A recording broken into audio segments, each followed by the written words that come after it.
Peace and welcome to the culture here on the Black Star Network. I'm your host, Farajii. Thank you so much for tuning in and being a part of the conversation. Folks, we got a fantastic show for you. First and foremost, let's talk about what's happening with the latest with the CBC as our sister Suzette Speaks is back in the space. I'm really excited to connect with her, talk to her about at least the CBC situation and what's going on with this LETITIA James case. Also, folks, can we at least talk about single moms? I'm gonna have a dope sister coming on the show to talk about the work that she's doing with challenging the stigma of single motherhood.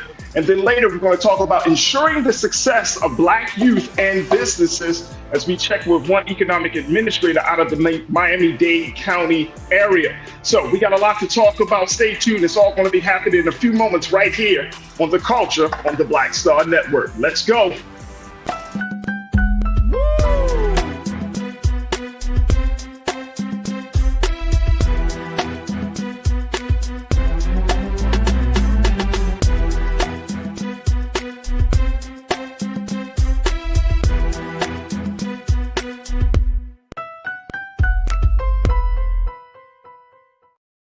All right, folks, welcome to The Culture here on the Black Star Network. I'm your host, Farajii. Thank you so much for tuning in and being a part of the conversation.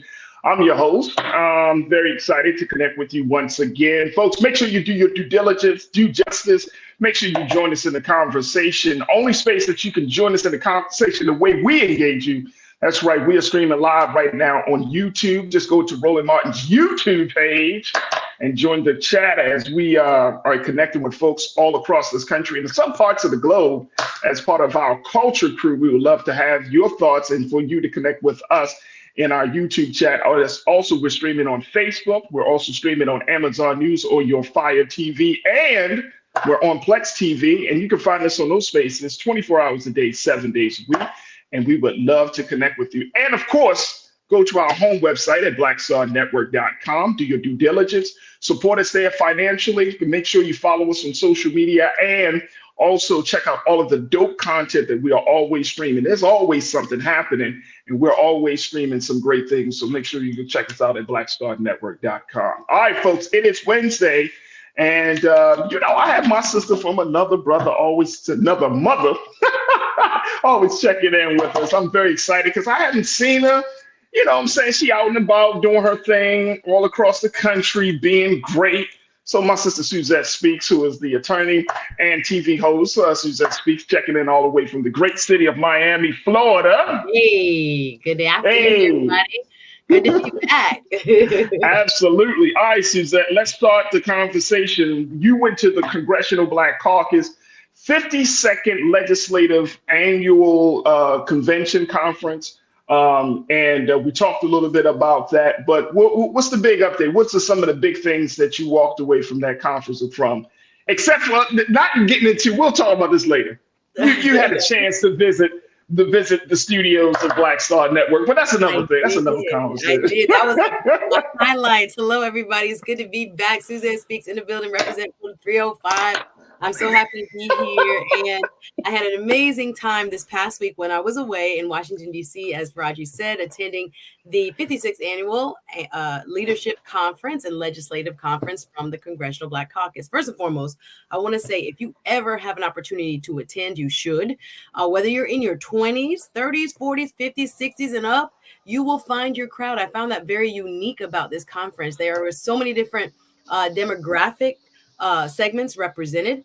There were over 75 different events planned in conjunction with this conference. So basically for what it is, for people who may not understand what is supposed to happen during this weekend. So most of the Congress members who are Black present information about legislation that they are sponsoring or looking to sponsor in order to solve a problem or issue affecting the Black community. So again, this is an annual legislative conference. So there are conversations that are held in the format of forums where we are listening to not only the U.S. House of Representative member or the U.S. Senator in the case of Raphael Warnock, We are hearing from thought leaders in those spaces around issues that affect Black people. I'm talking about from transportation to veterans affairs to Black maternal health, to AI in the Black community, transportation, and how you can, as a small business, apply for dollars equally in the federal government.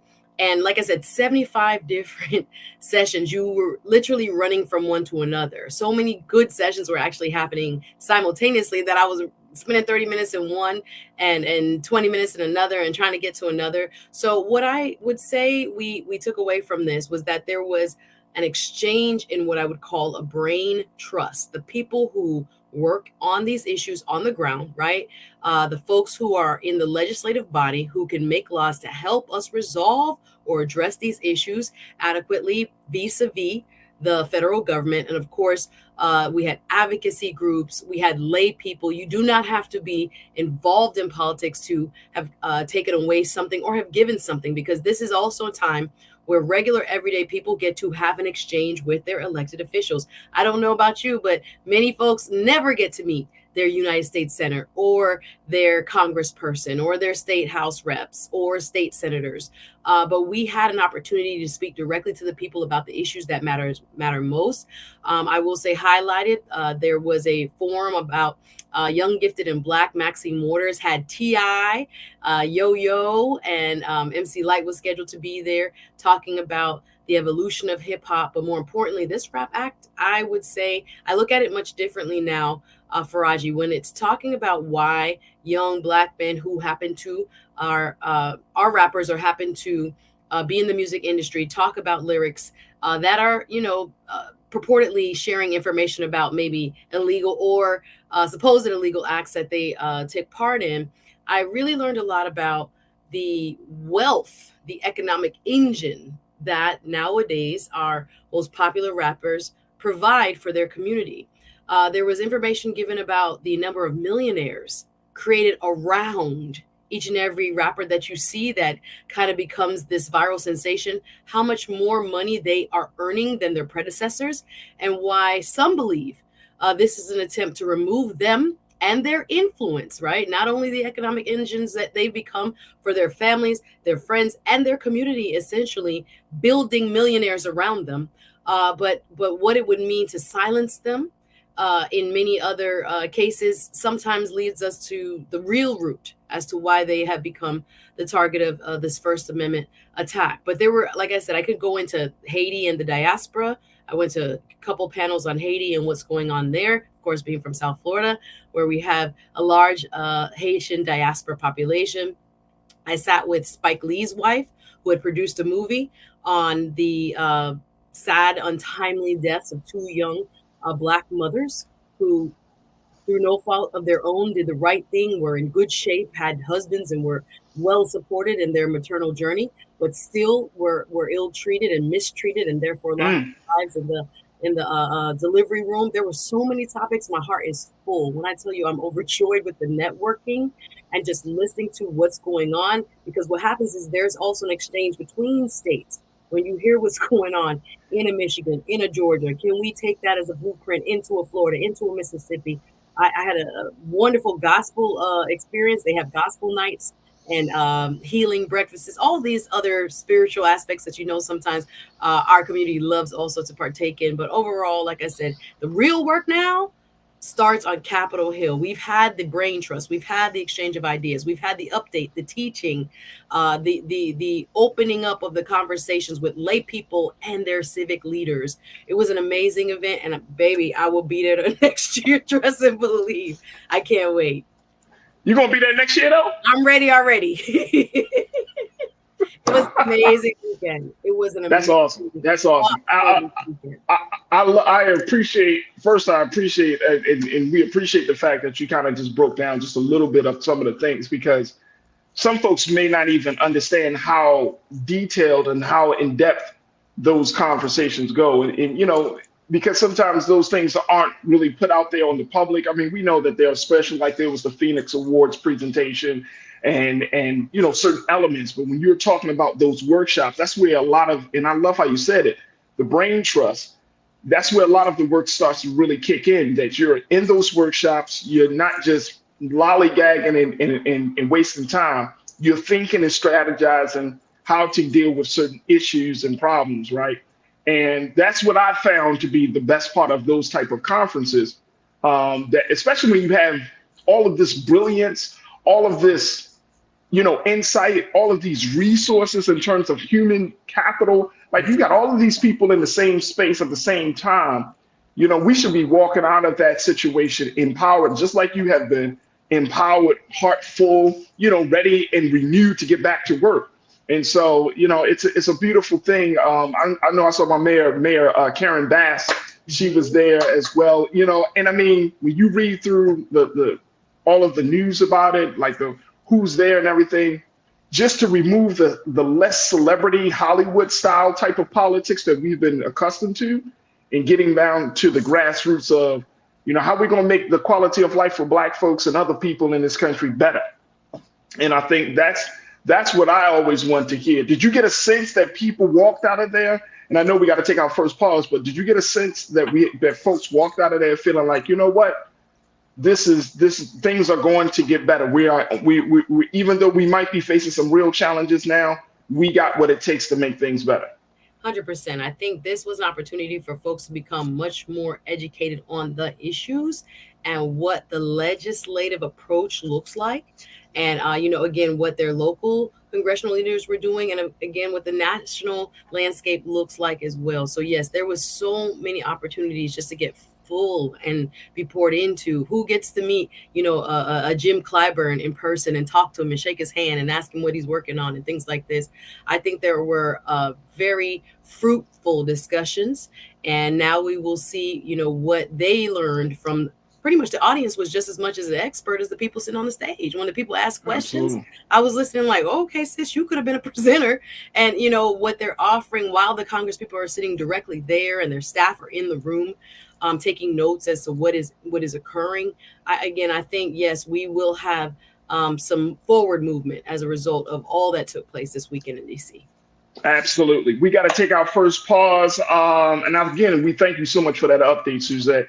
When we come forward, folks, let's get another set of updates, and then we check in with Suzette about the Letitia James court case. This is the court case against Donald Trump, what was determined in that court case and how it will impact his legal situation. With that, also, we're going to have some other conversations with one woman who and her and another sister are looking to challenge the stigma around being single mothers. So we'll have that conversation up next and a whole lot more. Folks, we're just getting started. Make sure you join us right now on the chat. We are streaming live on YouTube. Just go under Roland Martin on YouTube. Join us in the chat as we're streaming live. Click on that link and be a part of the Culture Crew today and join us in the conversation. Stay with us, folks. We got a lot to cover in the next couple of minutes here on The Culture on the Black Star Network.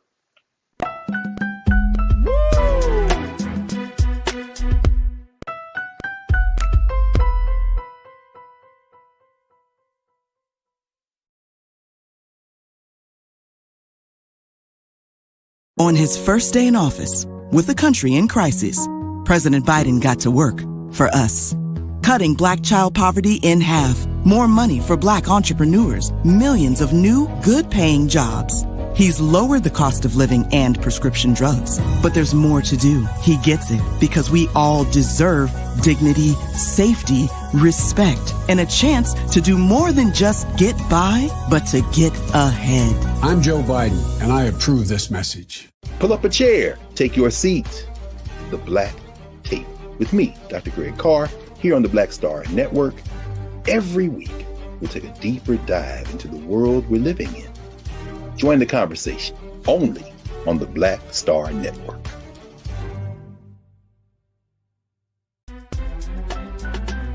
I'm Farajii Muhammad, live from LA. And this is The Culture. The Culture is a two-way conversation. You and me. We talk about the stories, politics, the good, the bad, and the downright ugly. So join our community every day at 3 p.m. Eastern and let your voice be heard. Hey, we're all in this together. So let's talk about it and see what kind of trouble we can get into. It's The Culture, weekdays at 3, only on the Black Star Network. When talk about blackness and what happens in black culture, we're about covering these things that matter to us, speaking to our issues and concerns. This is a genuine people-powered movement. There's a lot of stuff that we're not getting. You get it, and you spread the word. We wish to plead our own cause. Too long have others spoken for us. We cannot tell our own story if we can't pay for it. This is about covering us. Invest in black-owned media. Your dollars matter. We don't have to keep asking them to cover our stuff. So please support us in what we do, folks.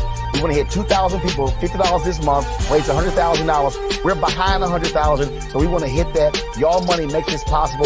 Check some money orders. Go to P.O. Box 57196, Washington, D.C. 20037-0196. The Cash App is $RM Unfiltered. PayPal is R Martin Unfiltered.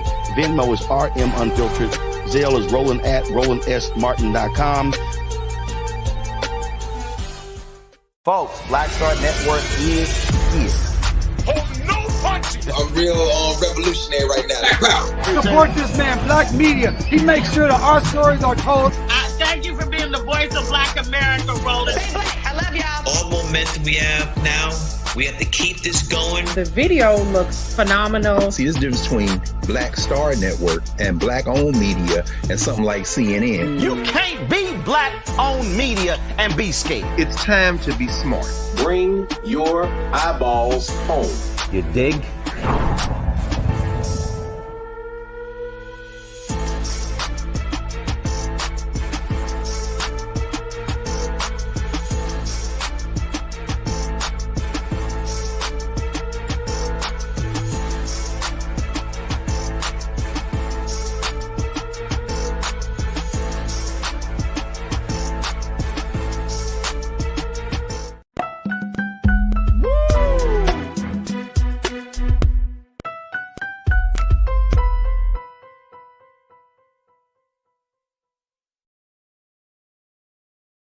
All right, folks, welcome back to the show. Welcome to the culture here on the Black Star Network. I'm your host, Farajii Muhammad. Checking in with my sister, Suzette Speaks, who you can check out here every Wednesday on the culture. I want to bring my sister back into the frame here. Suzette, let's talk about LETITIA James, the New York attorney, state's attorney, excuse me. Let me make sure I put some respect on her name. New York Attorney General, excuse me. Attorney General. Yes. Attorney General. Who went to court to move forward in this process of, putting out the case and showing the evidence that the Trump organization defrauded banks and insurers and several people by overvaluing their assets. And it has been official that Judge Arthur Egaron ruled in the civil lawsuit that he found that Trump and his companies are guilty of defrauding banks. He ordered that some of Trump's business licenses be rescinded as punishment, making it difficult or impossible for them to do business in the state of New York. He said he would continue to have an independent monitor oversee the Trump organization operations. But he has officially said that Trump committed fraud for years while building his real estate empire. So my question is, Suzette, if he has been found guilty of committing fraud, outside of getting his businesses rescinded, his licenses rescinded, is this punishable by time in jail? Or is this just because it's a white collar crime? This is the maximum punishment. What are we looking at here? So once again, one of the many lawsuits that have been filed against former President Trump. This one is a New York State case. Remember, we have federal law and we have New York State law. So New York's Attorney General, the 67th one, LETITIA James, brought this case. You guys might remember her press conference just over a year ago, talking about the evidence that she collected with an army of investigators, showing, as she alleges, that Mr. Trump and his organization and on those who are associated with it overvalued his assets in order to get an advantage when seeking out loans and insurance policies.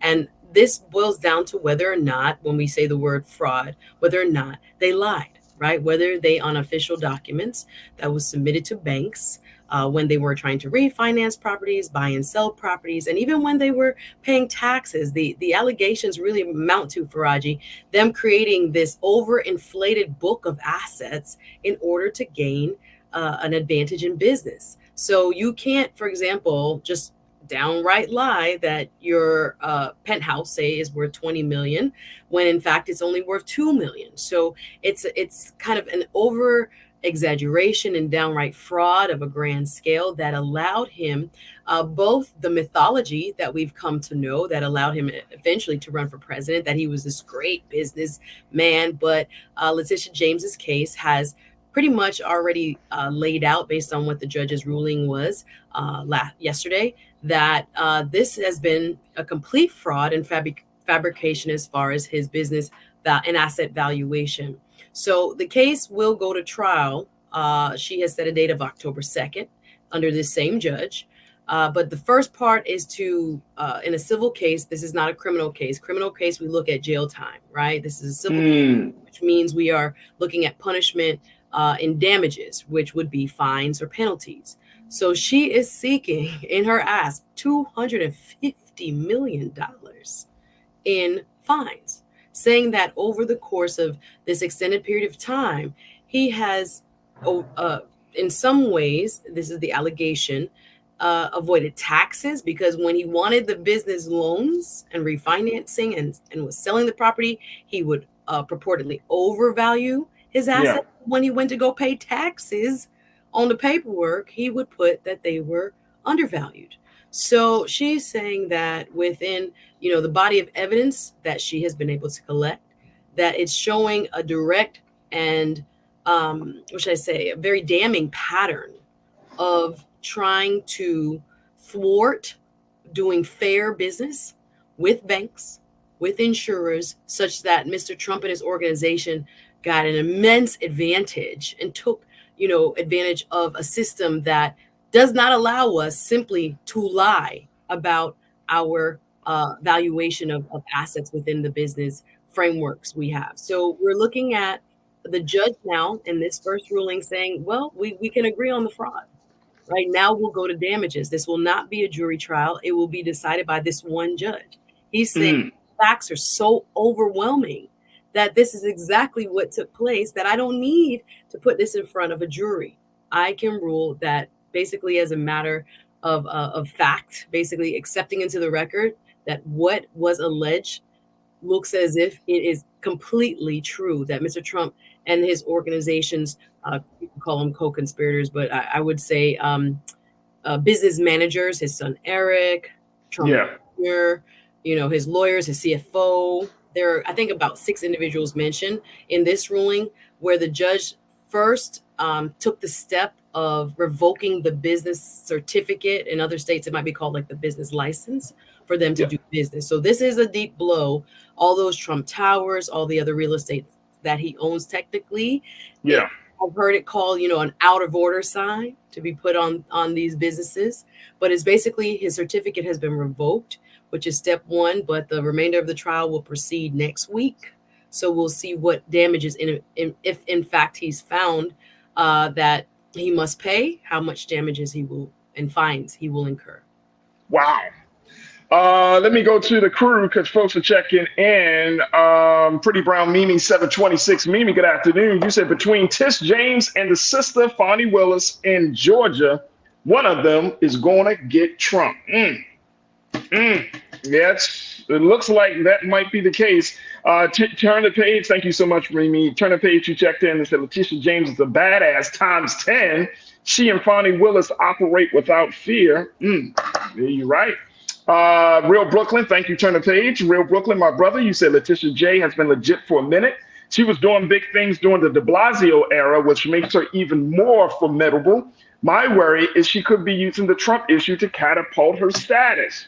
And I know we got to take another pause, but very quickly, what's your take on that, Suzette? Do you feel like there's some other intentions and motivations behind this or what? But I think, again, you must follow the law no matter who you are. People just happen to see this former president, of course, with his celebrity as a, quote, target that some would purport that she's using somehow for political gain. But the fact is that no one is above the law. If you do business in, for example, the state of New York, you, no matter if you're the former president or anyone else, you cannot lie on your documents, submit them to banks, try to get loans and try to get refinancing and all kinds of business advantages based on falsehoods, right? False numbers. At the end of the day, the evidence speaks for itself. So looking at the amount of assets that he actually had versus what he'd been claiming that he's worth and he's this great businessman, I think it's just exposing the reality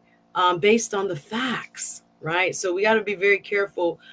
She happens to be a high profile Democrat in that state. She can't help that. She has a job to do, right? And I think that she's doing it. Trump said, and of course, Trump will respond to this latest ruling against him. He said that this is a decision that he calls un-American, Suzette. He said, my quote, "My civil rights have been violated, and some appellate court, whether federal or state, must reverse this horrible un-American decision."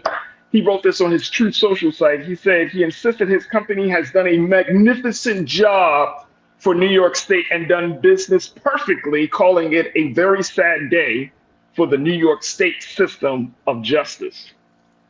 He has a right to appeal. I mean, I know he will file. He will appeal. He will appeal. But, he will appeal.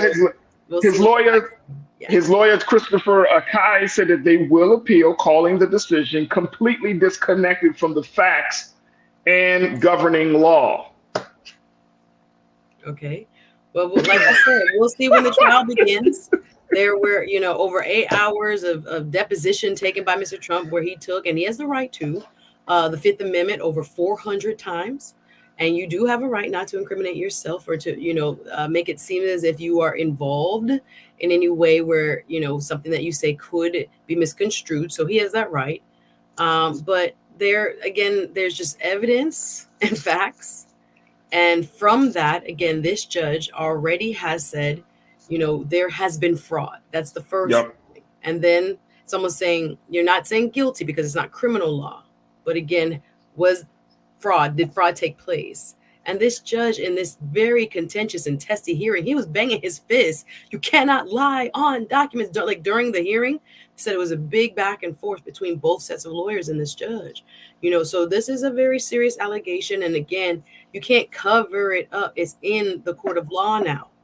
So we will see. They, again, have the right to appeal. Mr. Trump, again, is innocent until proven guilty. But this is a damning blow to his legal defense. Absolutely. We will certainly see. All right, folks, we got to take another quick pause. When we come forward, let's check in with our sister Nefertiti Plessy, who is the CEO of Single Moms Planet. And one of the big things that they're trying to do is challenge the stigma about single motherhood. We're going to talk to her about what they're doing in this effort and so much more as it relates to single moms. Stay with us. That conversation is up next right here on The Culture on the Black Star Network.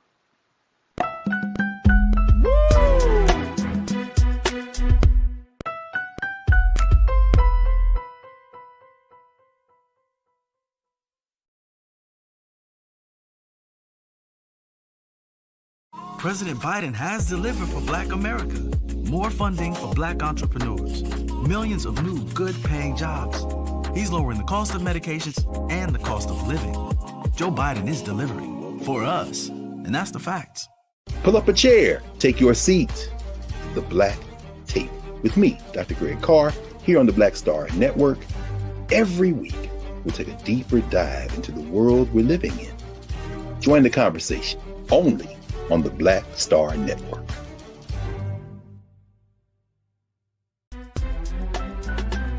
I'm Farajii Muhammad, live from LA. And this is The Culture. The Culture is a two-way conversation. You and me. We talk about the stories, politics, the good, the bad, and the downright ugly. So join our community every day at 3 p.m. Eastern and let your voice be heard. Hey, we're all in this together. So let's talk about it and see what kind of trouble we can get into. It's The Culture, weekdays at 3, only on the Black Star Network. When you talk about blackness and what happens in Black culture, we're about covering these things that matter to us, speaking to our issues and concerns. This is a genuine people-powered movement. There's a lot of stuff that we're not getting. You get it, and you spread the word. We wish to plead our own cause. Too long have others spoken for us. We cannot tell our own story if we can't pay for it. This is about covering us. Invest in black-owned media. Your dollars matter. We don't have to keep asking them to cover our stuff. So please support us in what we do, folks. We want to hit 2,000 people, $50 this month, raise $100,000. We're behind 100,000, so we want to hit that. Y'all money makes this possible. Check some money orders. Go to P.O. Box 57196, Washington, D.C. 20037-0196. The Cash App is $RM Unfiltered. PayPal is R Martin Unfiltered. Venmo is RM Unfiltered. Zelle is Roland at RolandSMartin.com. Folks, Black Star Network is here. Oh, no punches! I'm real revolutionary right now. Support this man, Black Media. He makes sure that our stories are told. Thank you for being the voice of Black America, Roland. Stay black. I love y'all. All momentum we have now, we have to keep this going. The video looks phenomenal. See, this difference between Black Star Network and black-owned media and something like CNN. You can't be black-owned media and be scared. It's time to be smart. Bring your eyeballs home. You dig?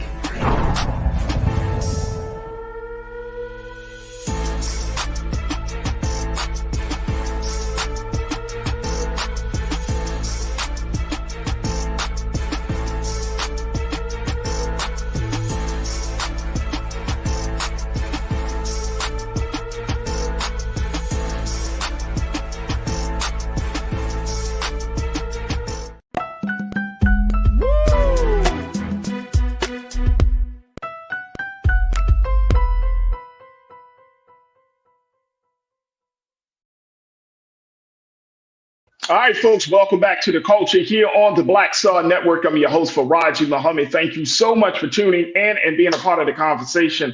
Wanted to switch gears because I want to talk about an issue that we have been saying a little bit about, but over the past couple of years, the landscape around this conversation has changed dramatically. There has been more talk about women being single mothers, dads being single fathers, single parent household, the impact that they have on children.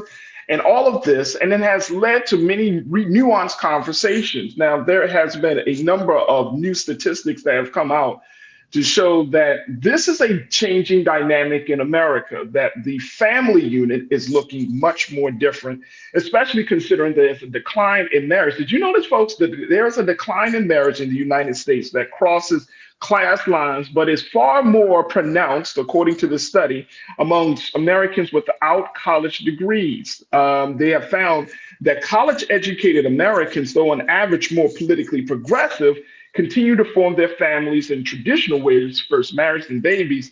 They get married later on. But among poor American adults, ages 18 to 55, just 26% are married compared to more than half of middle and upper class adults. Now, let's take this thing further. They have also found, according to one Johns Hopkins sociologist, that between 2017 and 2018, 24.5% of college-educated women were unmarried when they birthed their first child. Now, this is a huge increase from 1996, when just 4% were unmarried. But among Americans with less education, the results are even more startling. Between 2017 and 2018, 86.5% of women without a high school degree gave birth while unmarried, as did more than 60% of those with a high school diploma. The numbers also reflect stark inequities among racial lines. Close to 3/4 of Black mothers have a child outside of marriage, compared with 66% of American Indian and Native American, 53% of Hispanic, and 29% of whites. Wow. So here to give us some insight about the work that they're doing around this issue and to really challenge the stigma of single mothers is my sister Nefertiti Plessy, who serves as the CEO of Single Moms Planet. Nefertiti, thank you so much for joining us this afternoon. You see my sister Suzette Speaks is also joining us as well, but we're very excited to have you. How you feeling this afternoon? I'm feeling great. I love the conversation that you were having prior to me coming on board. So, excited to jump in. Oh, okay. Fine. You can always jump in anytime. Anytime you come on the show, just jump right in. Don't even announce it. Just be like, "Hey, Faraj, what's up?" First and foremost, breaking down just a little bit of these statistics that really a lot of when you're talking about being unmarried, single motherhood we're seeing a higher number of these cases or these type of households, especially among women who are considered quote unquote poor, who are don't have college degrees. But you're doing something different with Single Moms Planet. You're trying to change this whole culture and this dynamic. First, talk to us about the work of Single Moms Planet. Single Moms Planet, we are all about shifting that narrative that you just described. A lot of what you hear on, the news or in the media, or even just conversations online, there's a sector of single mothers that are experiencing that, but there are also a huge sector of single mothers that are not having that experience at all.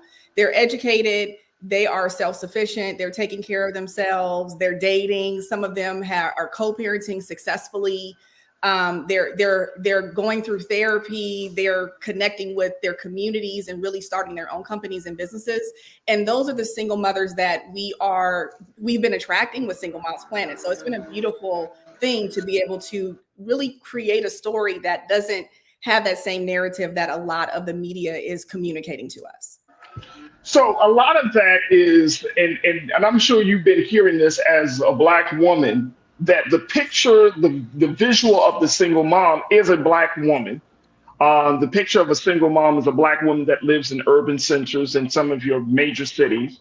Talk to us about this. Like, how do you shift the culture? How do you change that narrative when it's so focused and targeted the way it is? Well, there definitely are more Caucasian single mothers than there are Black single mothers. All right, let's stop right there, Nefertiti. I want you to say that loud and clear. There are more white Caucasian single mothers than there are Black single mothers. And there are also more of them on financial assistance from the government as well. That's absolute fact. That is a fact. When we get, even in our communication, because we're a community organization, we don't only focus on the Black mother. And we purposely did that because a lot of the narrative is that this is a Black welfare mother, multiple baby daddy issue in our community as Black people. And so we actually wanted to open it up to all single mothers so that we could really see what was going on here. And definitely we are seeing that we have sometimes we have more white women present at our events. Even white women that are older have come to our events to even just say, I'm 80 years old. I raised my children many years ago by myself because my husband left me or my husband died in a war. And so sometimes, the media in movies and even sometimes even the communication that we create ourselves in the movies and then the film that we create is depicting a storyline that is not all the way accurate. So and then Suzanne, I don't want to dominate the conversation. You can jump right in. So how did it get to that place? Is it Hollywood? Is it us and our culture? How did it get to that place, Nefertiti, that has become the face? A Black woman has become the face of single motherhood.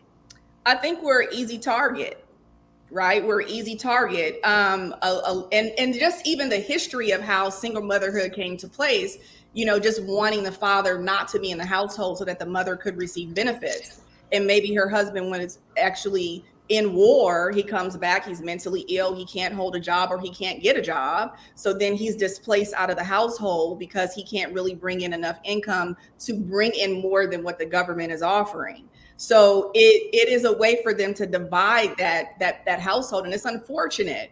That's why we really focus in Single Moms Planet on co-parenting. How do we have healthy co-parenting relationships? We actually mentor both mother and father within our organization and make sure that we're focusing on the children, right? We're making sure that the children are having that full encompass experience of having a community around them.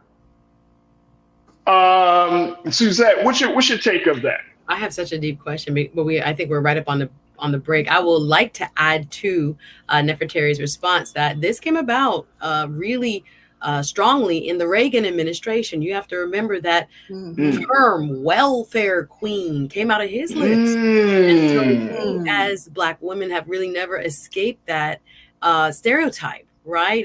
Stereotypes are there to kind of, make us marginalized and to be deemed less than. And of course, the media from then on took liberties to portray us, from the 80s, 70s, 80s, 90s, as the face of, what is really a predominantly white woman, landscape. But again, we tend to be easy targets, as she said. And so you see a lot more Black faces on this issue when, again, the majority of single mothers in the United States are white. So we just want to say that one more time. I know we have to take a hard break, but I have a question when we come back. Oh man, we definitely got to do that one. We got, and that's what I'm saying. We got to put that out there because even Black folks, and I think to your point, Nefertari, even Black folks, we have accepted that view, right? To the point where Black men, it's a constant part of the gender conversation that happens within our community. Brothers say, man, these sisters want me to take care of their babies. Nah, bro. Nah, bro. You know what I mean? You might have some sisters that have those expectations, but I truly don't believe that is for a lot of Black women with children. Matter of fact, I think a lot of Black children don't want you to take on that burden, but that's a bigger conversation.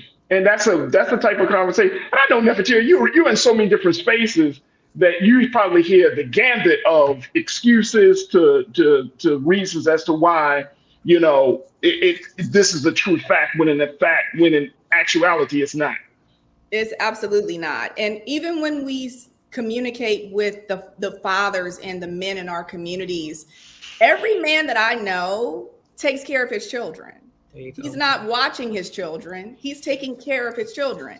Emotionally, mentally, financially, he's there. Right. And he's taking them to the ball games. He's providing for the family. He's the protector as well. And so I think that definitely as we're having these conversations and bringing this type of information to the forefront, it's needed in our community. It's a healing that needs to happen. Absolutely. Absolutely. Folks, we're going to take another quick pause. When we come forward, more conversation with our very special guest, Nefertari Plessy, CEO, co-founder of Single Moms Planet, talking to us about challenging the stigma of single moms. We also joined by my sister, our great culture crew member, Suzette Speaks. And of course, by you, I'm going to share with folks your take on this conversation as well. So stay with us. A lot more of the discussion is up next. Plus, we're going to talk about how we can ensure the success of Black youth and Black businesses. So we got a lot to get to in the second half of the show. Stay with us. It's The Culture here on the Black Star Network.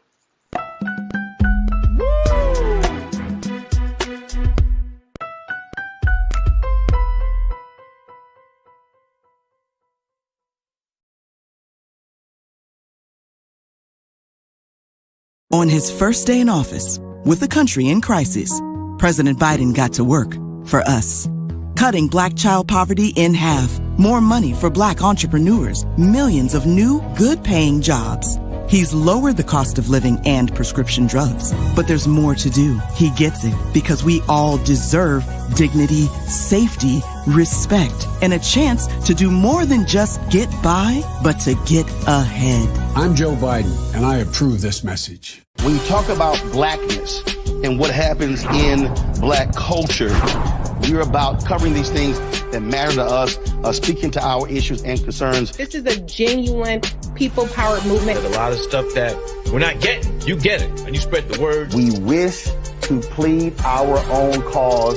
Too long have others spoken for us. We cannot tell our own story if we can't pay for it. This is about covering us. Invest in Black-owned media. Your dollars matter. We don't have to keep asking them to cover our stuff. So please support us in what we do, folks. We want to hit 2,000 people, $50 this month, raise $100,000. We're behind 100,000, so we want to hit that. Y'all money makes this possible. Check some money orders. Go to P.O. Box 57196, Washington, D.C. 20037-0196. The Cash App is $RM Unfiltered. PayPal is R Martin Unfiltered.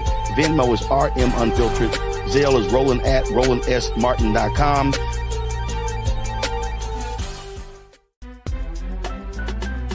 I'm Farajii Muhammad, live from LA.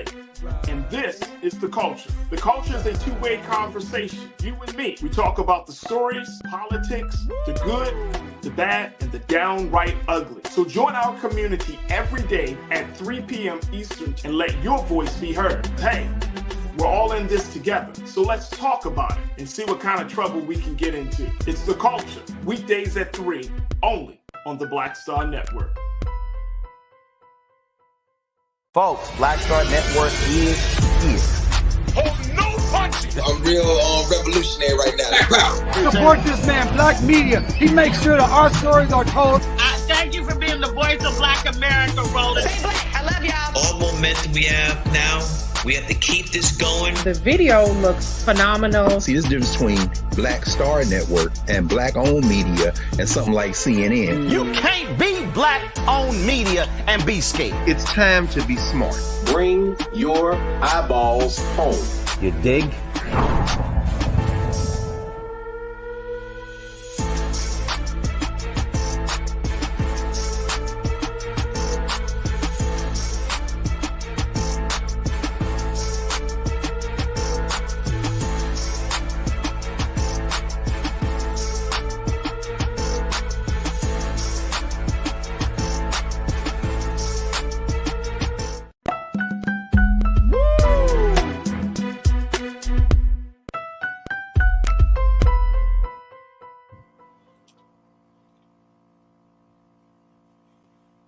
Folks, welcome back to The Culture here on the Black Star Network. I'm your host, Farajii Muhammad. Thank you so much for tuning in and being a part of the conversation as we're streaming live on blackstarnetwork.com. You can check us out there. That's our home website. We're also streaming live on Amazon News, on your Fire TV and Plex TV. And on those two platforms, you can find us there 24 hours a day, 7 days a week. We're also streaming on social media on Facebook and YouTube. And it's on YouTube where you can just go onto Roland Martin's YouTube page and you will be able to find our beloved culture crew. This is the group of folks that have checked in every day and love to be a part of the conversation and engaged in the discussions. And folks, you can have a chance to do the same, posting your thoughts, sharing your ideas, and asking your questions. So just go on Roland Martin's YouTube page and join us in the chat and be a culture crew member for the day. We've been checking in with our sister, Nefertiti Plessy, who serves as the CEO and co-founder of the organization Single Moms Planet, as we talk about challenging the stigma of single moms, single motherhood. And I'm also joined by my sister, Suzette Speak, who is a host of her own show on YouTube, as well as an attorney out of the state of Florida. Nefertiti, I want to go kind of speak to something that Suzette, you kicked it off with before the pause. You talked about this important point of knowing and really internalizing the fact that white women, statistically, based on the data, has a high single motherhood rate than Black women. But you had another question as well you want to pose, right, Suzette? Yeah, this is such a complex issue. And thank you again for highlighting it in a positive way. I feel like I want to ask you questions, but people always ask me, well, why are you single? Like, there's so many reasons why people are in the condition of being a single mother. So I know you can't answer that for everybody. And I think there's a lot of assumptions, especially when it comes to Black women. Again, even though the majority, the vast, largest group of single parents in the United States are non-Hispanic, white women and men. We'll say that one more time for the people in the back. We are looked at, especially in the Black community, with kind of this eye of judgment. And I think about it sometimes when I'm like, well, a single mother is not, created in a vacuum, by herself, right? There's an active other participant in, her journey. So I wonder if, and this is just playing devil's advocate, because I think people will hear this and say, Single Moms Planet, yeah, all y'all want to be single. Here we go. All y'all are anti-marriage, or, you don't value the Black man. Or I can hear these conversations because in YouTube, sometimes in different spaces, to be a single mom is just, this scarlet letter that for whatever reason, however you became that, after a divorce, after a widowing, or whatever way it happened, there's still almost only one party that is, quote unquote, and I'll use this because that's what's used in the culture, is blamed, right? That there's something that you did as a woman to, you know, disintegrate or to not maintain a loving relationship so that there would be a, quote, healthy family. So I guess how do you combat people who try to pigeonhole or stereotype, you know, all single moms as kind of coming into this journey the same way? And can you speak to the issue of, you know, can you be both for single moms and creating a safe space for single moms and also value long-term healthy relationships with men? Well, I don't know if that's so complex, but those are what's going in my mind right now. Yes, absolutely. We do get that question, and we make it a point to have men involved in our organization. One of our number one volunteer spaces are actually married couples. Anytime, we've had many of our moms even become married while they're inside of our programming, right? So they start new families, even just counseling and coaching the mothers and the fathers to make sure they have healthy co-parenting relationships.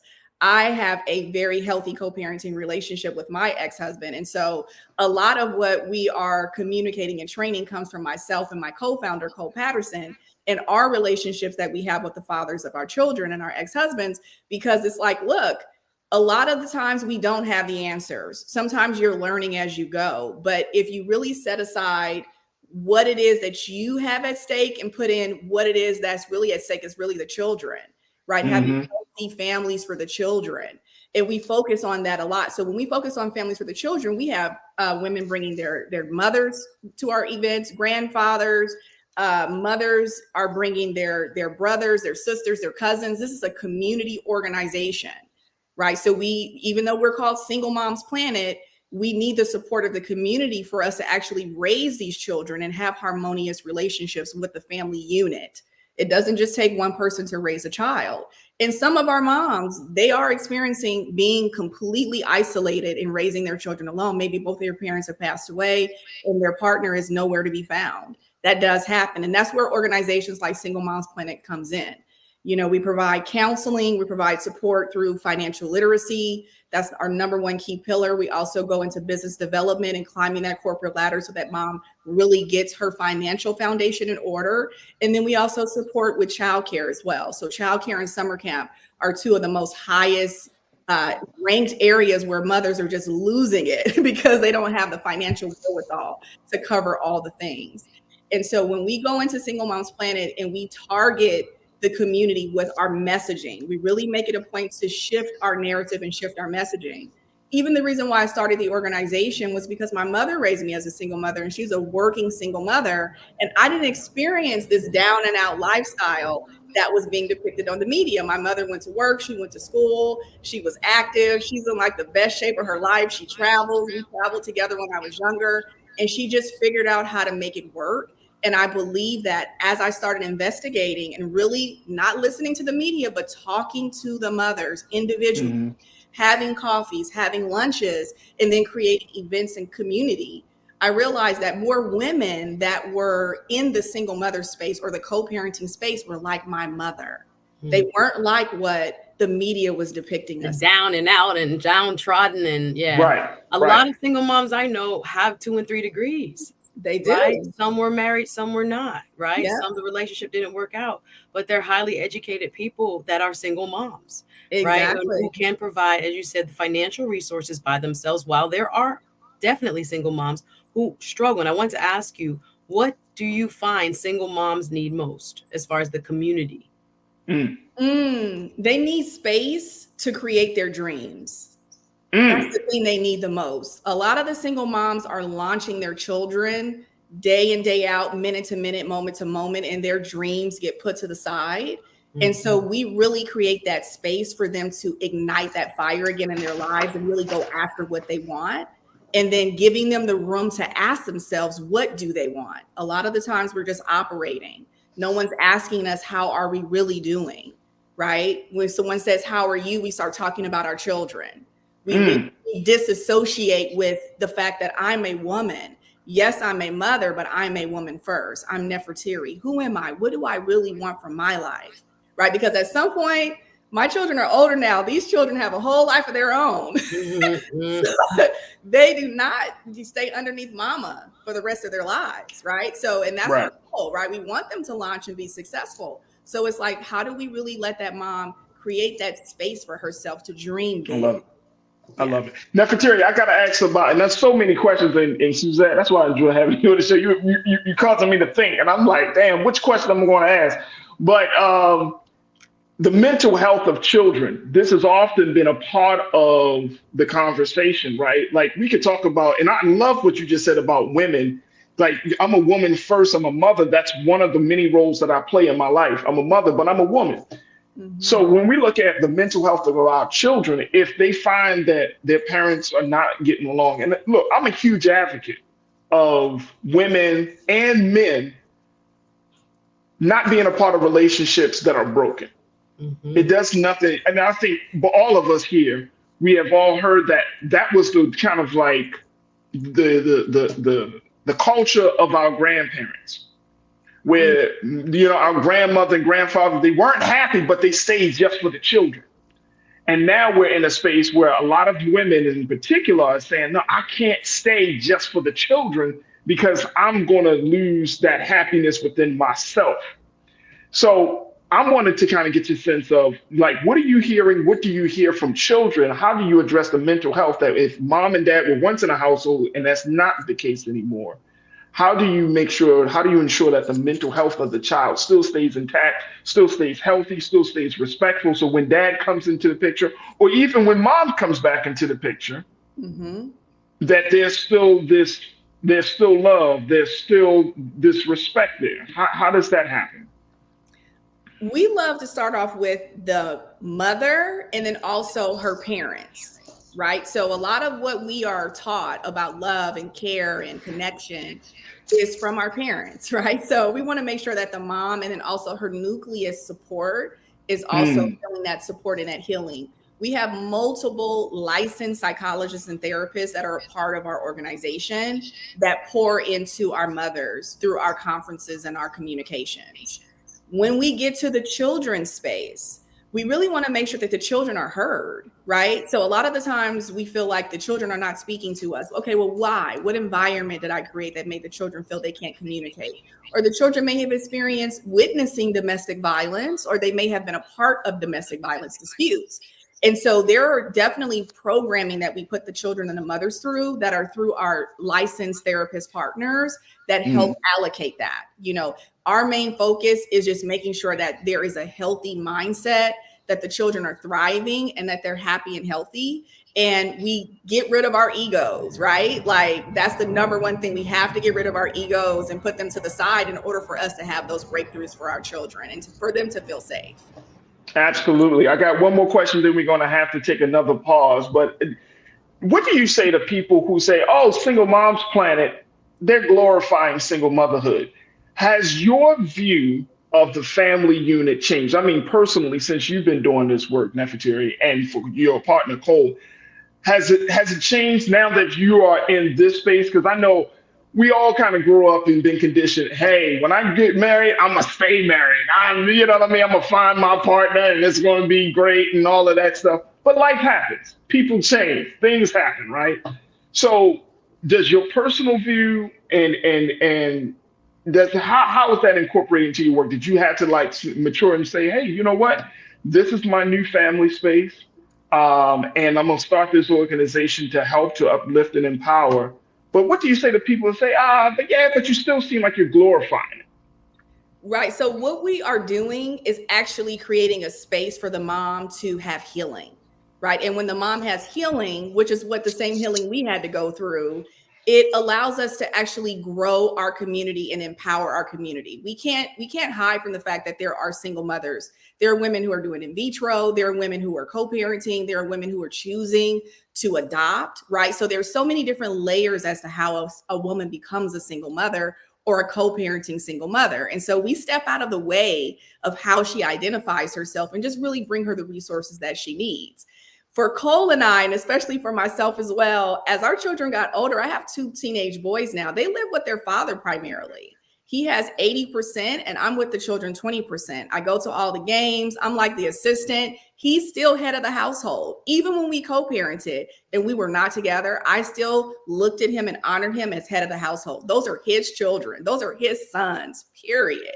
No matter who I have in my life, if I repartner or remarry, he's still their father. And so even when we're communicating and teaching our women and having these conversations, we communicate with them like that, as far as giving each other the honor and the space as who you are as parents first, and then how you're going to go about co-parenting and raising those children, no matter who comes into that circle, right? It's still mom and dad first, right? How do you respect each other? How do you honor each other? And how do you show that love so that it exudes into the children in the end?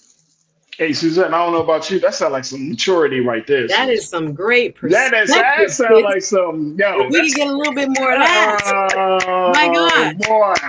Way to go. And I know, hey, look, hey, Nefertari, I know we got to take a break, but I got to say, I know it took some, evolution. A lot of self-work, a lot of healing, a lot of prayer. Yes. I know it took some of that, but I'm telling you, that is, and a big shout out to you, to the father of your children, because it's amazing.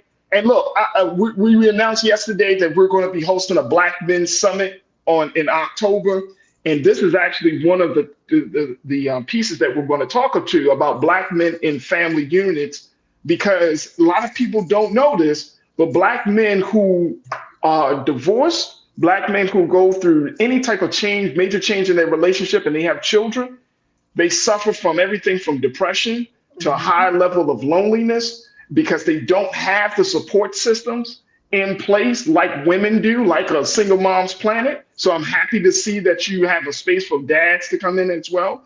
But Black men suffer in silence because of, their relationship with their primary partner has changed dramatically, and they got children and they got to raise children and all of that. And so they got to go through that. So this is all love right here. This is absolutely fantastic. I know I got to take another pause. We got another special guest bringing on, but I want to kind of put this out there, Nefertari, because, we'll be talking soon. What's the website? Let's put up the website and how people can support the work that you're doing.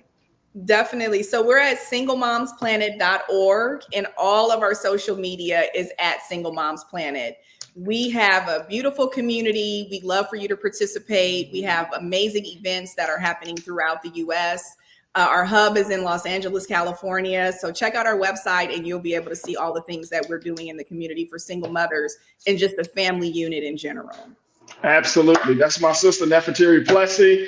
Oh, man, Suzette, any other words for Nefertari? No, keep it up. Thank you. Thank you for dispelling the stereotypes. Thank you so much, sis. We appreciate you. Thank you for having me. Absolutely. All right, folks, make sure y'all do your due diligence. Go to singlemomsplanet.org, get all the latest news and information. And if you want to volunteer, especially if you're in the Los Angeles area, make sure you do your due diligence and be a part of the solution there. All right, we got to take another quick pause. When we come forward, we're going to continue the conversation. Let's talk about how do you ensure the success of Black youth? How do you ensure the success of Black businesses? How do you ensure Black life is successful? We're going to continue that conversation on the other side with a dynamic brother, Dr. Marcus Bright, who's going to talk to us about the work he's doing in the Miami-Dade County area and so much more. Just stay tuned. It's all happening in a few moments right here on The Culture on the Black Star Network.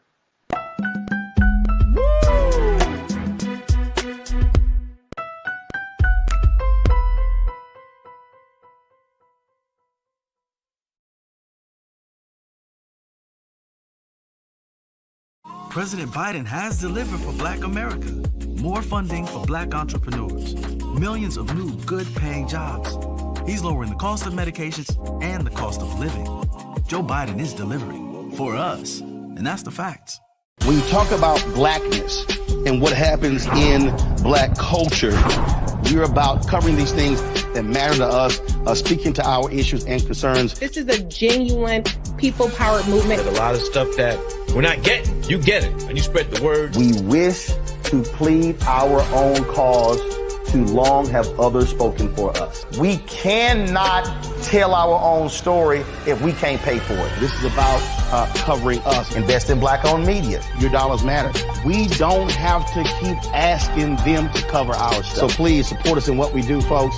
We want to hit 2,000 people, $50 this month, raise $100,000. We're behind 100,000, so we want to hit that. Y'all money makes this possible. Check some money orders. Go to P.O. Box 57196, Washington, D.C. 20037-0196. The Cash App is $RM Unfiltered. PayPal is R Martin Unfiltered. Venmo is RM Unfiltered. Zelle is Roland at RolandSMartin.com.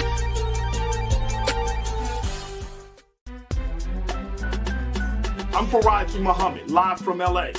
And this is The Culture. The Culture is a two-way conversation. You and me. We talk about the stories, politics, the good, the bad, and the downright ugly. So join our community every day at 3 p.m. Eastern and let your voice be heard. Hey, we're all in this together. So let's talk about it and see what kind of trouble we can get into. It's The Culture. Weekdays at 3, only on the Black Star Network. Folks, Black Star Network is here. Oh, no punches! I'm real revolutionary right now. Support this man, Black Media. He makes sure that our stories are told. Thank you for being the voice of Black America, Roland. Stay black. I love y'all. All momentum we have now, we have to keep this going. The video looks phenomenal. See, this difference between Black Star Network and black-owned media and something like CNN. You can't be black-owned media and be scared. It's time to be smart. Bring your eyeballs home. You dig?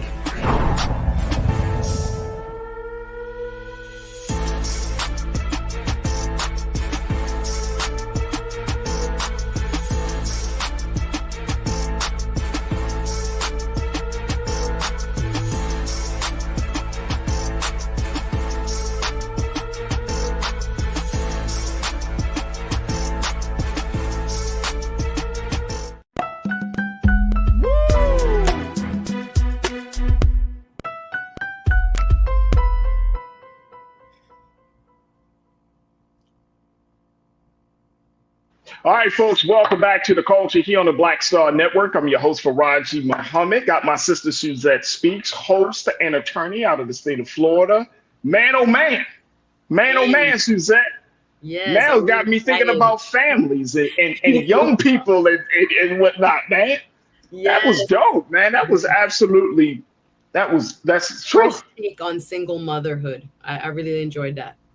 Absolutely. Now, you also got a very special guest of a brother who is doing his part to empower young people and getting them on track. Let's talk to us about our next special guest. Yes, thank you for making some room on today's show for Dr. Marcus Bright. I am a friend, in full disclosure. I've had him on my show on YouTube.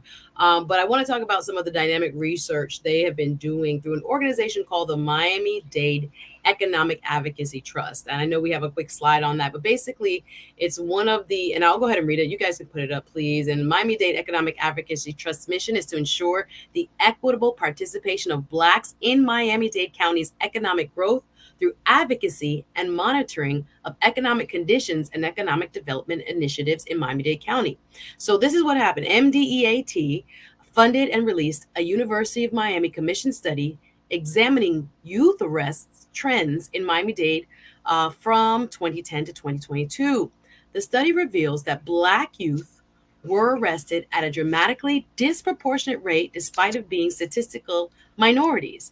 Among other revelations, the study noted that Black male youth accounted for, here's the number, Farajii, 52% of arrests in 2022, despite accounting for only 9% of the 10 to 17-year-olds. So just to give you an idea, that was for the youth population. Black residents on a whole, we only take up about 14.11% of the entire population of Miami-Dade County. So I wanted him to come on today to help us to highlight this research. Miami-Dade is not by itself. You know, we are a macrocosm of a lot of big cities and what is happening. And we know about the school to prison pipeline. We know that, you know, this can unfortunately set our youth back before they even have begun. So I wanted him to have the opportunity to highlight some of his research and what can be done about this issue. Well, welcome, Dr. Marcus Bright. Thank you so much, dear brother, for joining us here on The Culture. How you feeling this? How you feeling today? Uh-oh, we got you on. There we You're go. on mute. You're on mute, brother. We got you. I'm feeling great. Thank you so much for having me.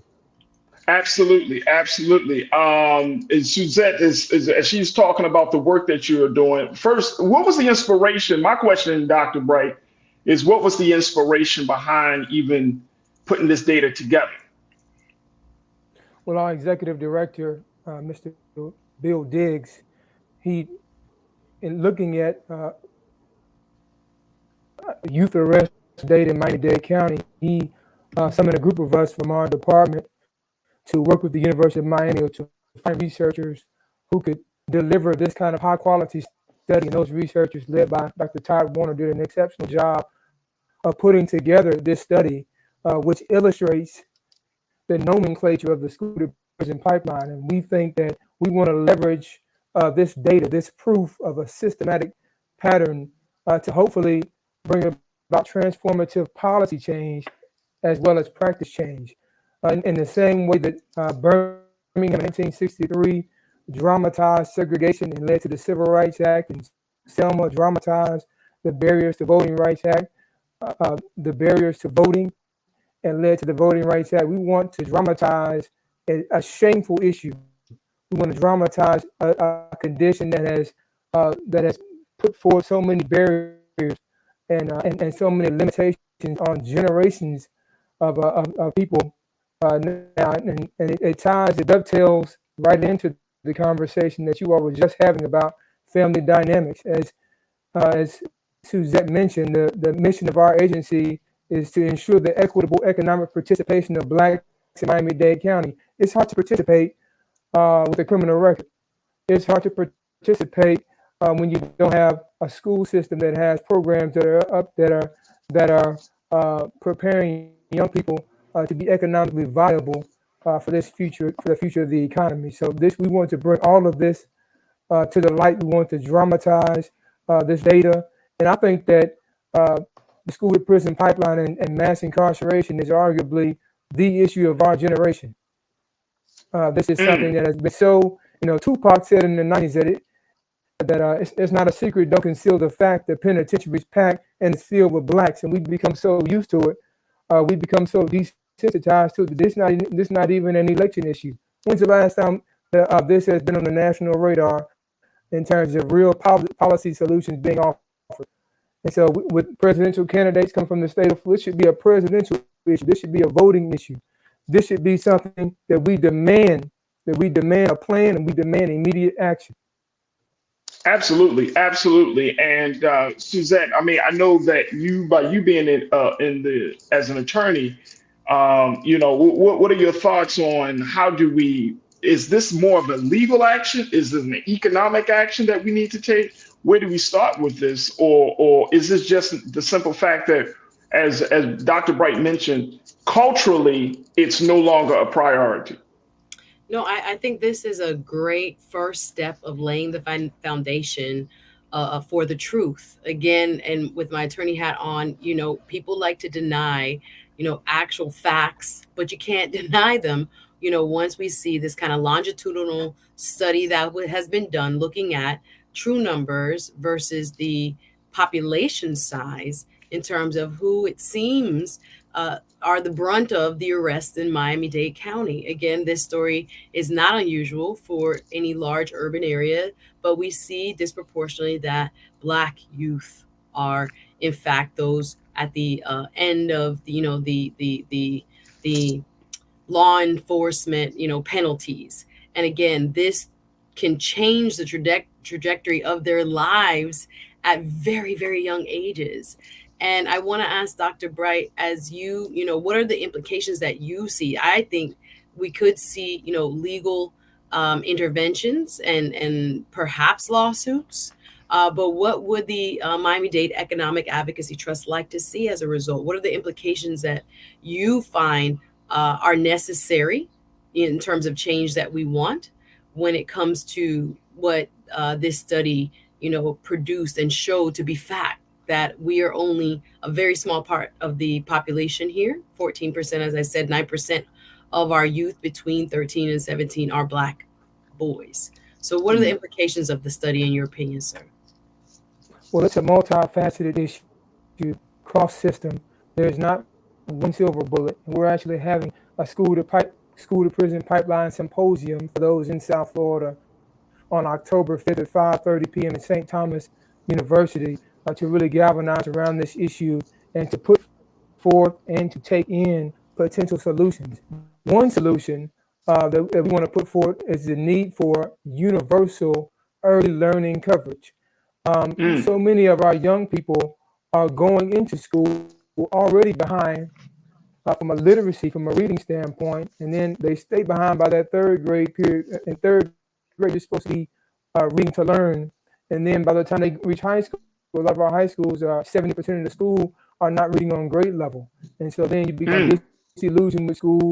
You're more likely and more susceptible to engage in behaviors that may lead to arrest. We also, in the same way that after the Marjorie Stoneman Douglas tragic shooting in Parkland, Florida, a few years ago, it was mandated to have a school resource officer in every school. There should also be a mandate to have a mental health coordinator in every school to help coordinate mental health services for the community, so that it can be institutionalized. Those services that Ms. Plessy was speaking about in terms of the mental health intervention that we need, that should not happen by happenstance, but that should be an intentional something that happens in all of our schools, and we simply don't have the personnel to do that right now. Also, it's not just enough to disrupt the school to prison pipeline, but we have to build new pipelines of career opportunity. We're in Miami, and this is the #1 city in America for tech job sector growth, #1 city in America for tech job sector migration. We didn't land on Silicon Valley. Silicon Valley landed on us, and many of the jobs are not going to our community because we're not prepared for them.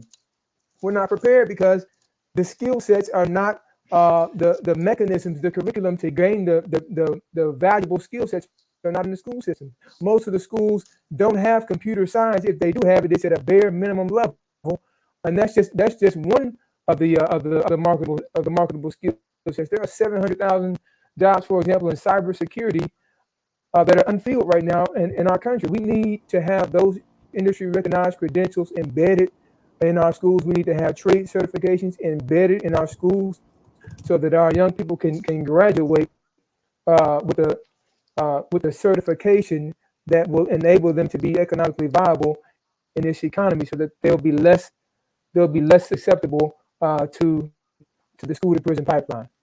Absolutely. We got to take another quick pause. When we come forward, we'll continue the conversation with Dr. Marcus Bright, my sister Suzette Speaks, and of course you, crew. I'm going to share, start getting your comments on this as we're talking about ensuring the success of Black youth and Black businesses. It's a relationship that we need to take another look at to help us to understand how we can find some sustainability, how we can build some community with those two groups of folks. So folks, we'll continue the conversation on the other side. Join us in the conversation. Just check us out on YouTube, on the Roland Martin's YouTube page, and join us in the chat as a Culture Crew member, and stick around. You're tuned into The Culture here on the Black Star Network.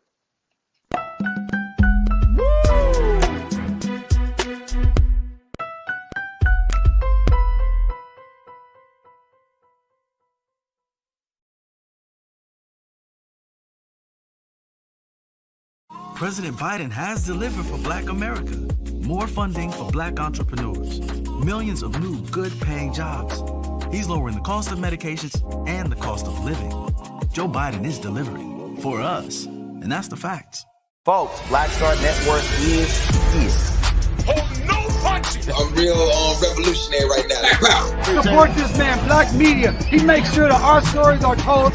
Thank you for being the voice of Black America, Roland. Stay Black. I love y'all. All momentum we have now, We have to keep this going. The video looks phenomenal. See, this difference between Black Star Network and Black-owned media and something like CNN. You can't be Black-owned media and be scared. It's time to be smart. Bring your eyeballs home.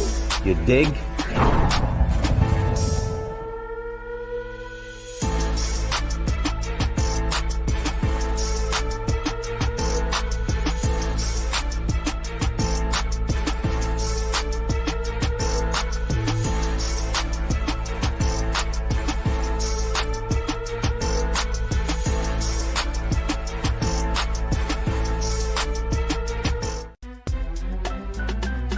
I'm Farajii Muhammad, live from LA. And this is The Culture. The Culture is a two-way conversation. You and me. We talk about the stories, politics, the good, the bad, and the downright ugly. So join our community every day at 3 p.m. Eastern and let your voice be heard. Hey, we're all in this together. So let's talk about it and see what kind of trouble we can get into. It's The Culture, weekdays at 3, only on the Black Star Network.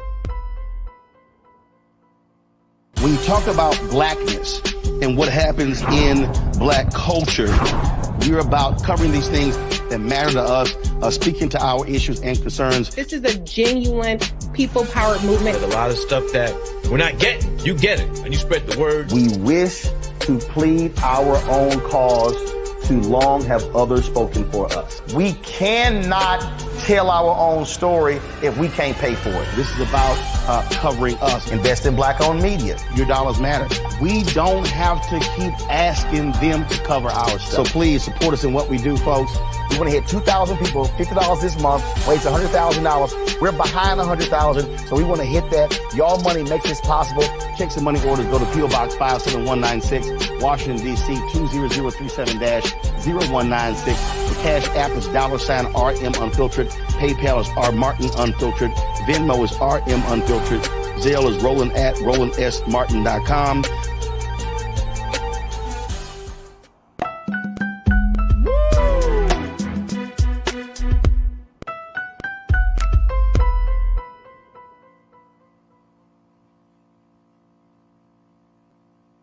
Folks, welcome back to The Culture here on the Black Star Network. I'm your host, Farajii Muhammad. We are having a very informative conversation with our very special guest, Dr. Marcus Bright, who is working in the area of Black businesses, but more importantly, doing the work of serving as an administrator with the Miami-Dade County area as part of the Economic Advocacy Trust. And Dr. Bright, Suzette, your guest, is kind of helping us to understand the relationship between the disproportionate disparities of Black youth who are arrested, Black youth who are stuck in the prison, school to prison pipeline, to the success of Black businesses and to the growth of communities. And, I will say, Dr. Bright, dear brother, that it is important for us to connect these dots, right? Because they're all interrelated.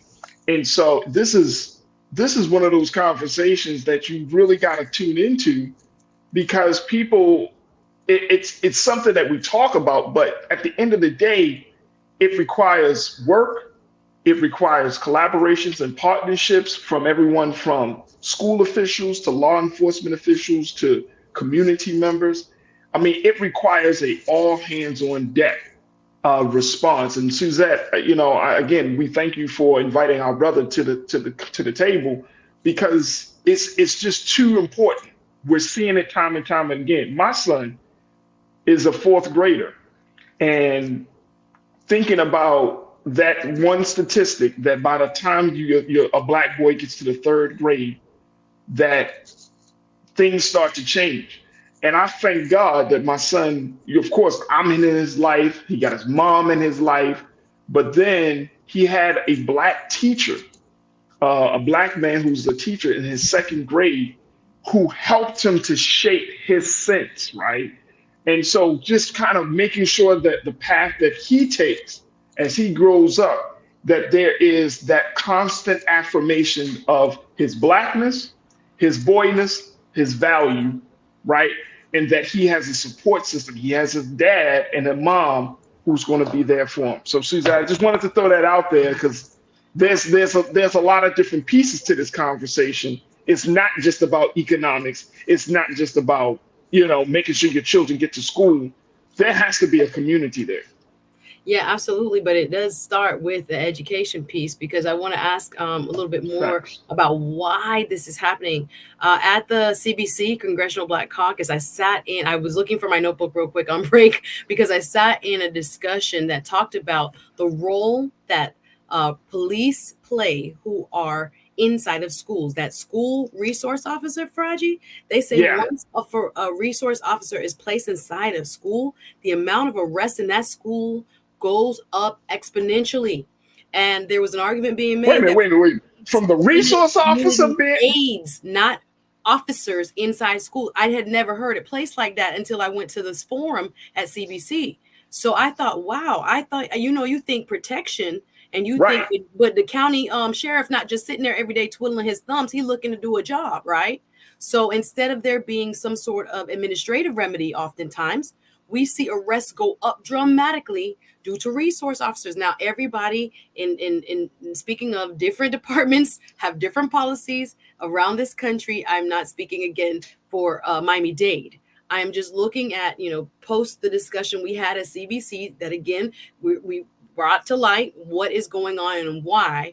That was one unique aspect of this whole discussion I had not even thought about, because you think safety officer, great, there's more safety, but there are data points that show there are more arrests as a result of there being an actual law enforcement officer at a school. So there's a double-edged sword there. But I want to ask, Dr. Bright, based on his research, where do you see these numbers coming from? What is the origin of this? Are Black kids, just Black boys in specific, doing just more bad stuff?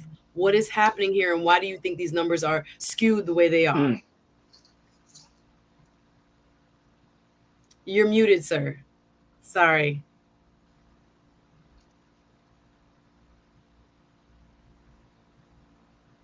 We certainly have implicit bias as historic in nature that deals with the perception of Black youth, and particularly Black males, and the assumption of criminality. The point that you made about school resource officers is certainly at play as well. In Florida, as I mentioned, it's now state law. And one of the reasons why we wanted to highlight this data and highlight this issue is that there is not a uniform standard. There's a need to look at the role of school resource officers and the use of them to as school disciplinarians. So what used to be a school fight that may be handled by the principal or administration, people are now getting arrested for and getting criminal records for in too many cases. And so it's a multifaceted issue, but it's something that we certainly want to put attention on. So I think there's a prevention apart from a behavior standpoint, but then there's also an internal reform that's needed within law enforcement agencies, and that's so you're talking about public policy, but also policy within departments. And as you mentioned, my brother, I have a son too, and this is a deeply personal issue. I spent 4 years as the principal administrator for a program down here called the 5,000 Role Models of Excellence Project, which is the biggest school system-based mentorship program in the country, mostly Black boys in 120 schools. And there's no way that I spent 4 years around these schools, and so many people spend so much time trying to prevent the school to prison pipeline, and it's heartbreaking for them to grow up and be targeted for arrest due to them being undereducated and over incarcerated. But we can make a change to keep attention on this issue. Have to. Well, thank you, Doc, for everything you're doing. We appreciate you coming on. Thank you, dear brother. We thank you. Yes, sir. We got to take a quick pause. When we come back, more conversation. Stay with us. It's The Culture here on the Black Star Network.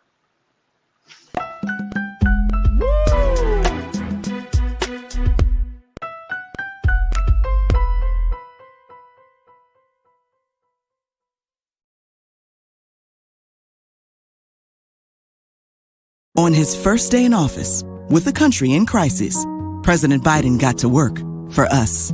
Cutting Black child poverty in half, more money for Black entrepreneurs, millions of new, good-paying jobs. He's lowered the cost of living and prescription drugs. But there's more to do. He gets it because we all deserve dignity, safety, respect, and a chance to do more than just get by, but to get ahead. I'm Joe Biden, and I approve this message. Folks, Black Star Network is here. I'm real revolutionary right now. Support this man, Black Media. He makes sure that our stories are told. Thank you for being the voice of Black America, Roland. I love y'all. All momentum we have now, we have to keep this going. The video looks phenomenal. See, this difference between Black Star Network and Black-owned media and something like CNN. You can't be Black-owned media and be scared. It's time to be smart. Bring your eyeballs home. You dig?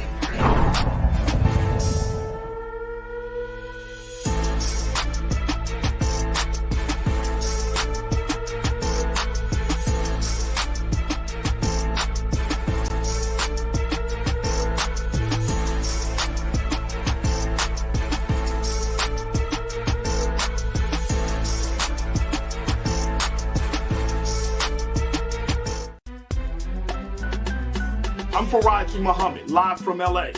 And this is The Culture. The Culture is a two-way conversation. You and me. We talk about the stories, politics, the good, the bad, and the downright ugly. So join our community every day at 3 p.m. Eastern and let your voice be heard. Hey, we're all in this together. So let's talk about it and see what kind of trouble we can get into. It's The Culture, weekdays at 3, only on the Black Star Network.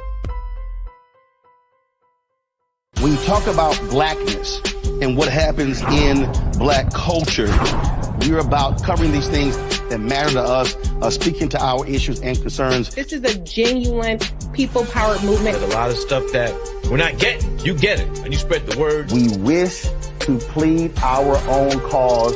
Too long have others spoken for us. We cannot tell our own story if we can't pay for it. This is about covering us. Invest in Black-owned media. Your dollars matter. We don't have to keep asking them to cover our stuff. So please support us in what we do, folks. We want to hit 2,000 people, $50 this month, raise $100,000. We're behind 100,000, so we want to hit that. Y'all money makes this possible. Checks and money orders go to P.O. Box 57196, Washington, D.C. 20037-0196. The Cash App is $RM Unfiltered. PayPal is R Martin Unfiltered. Venmo is RM Unfiltered. Zelle is Roland at RolandSMartin.com.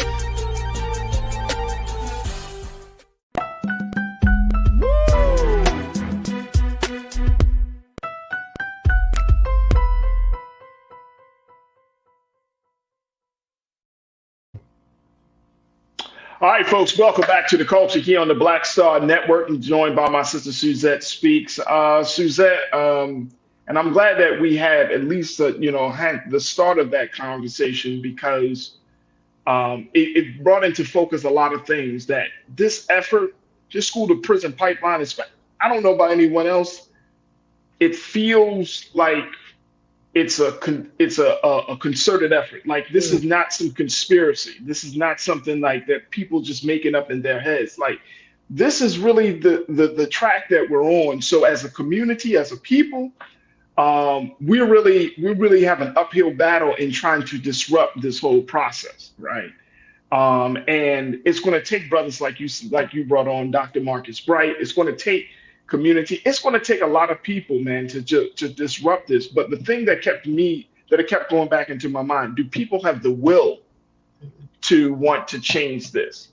You see what I'm saying? Even within us, do we have the will to want to stop this pipeline from happening? Do we have the will to interrupt and disrupt this track that Black boys and Black girls are on, this death trap?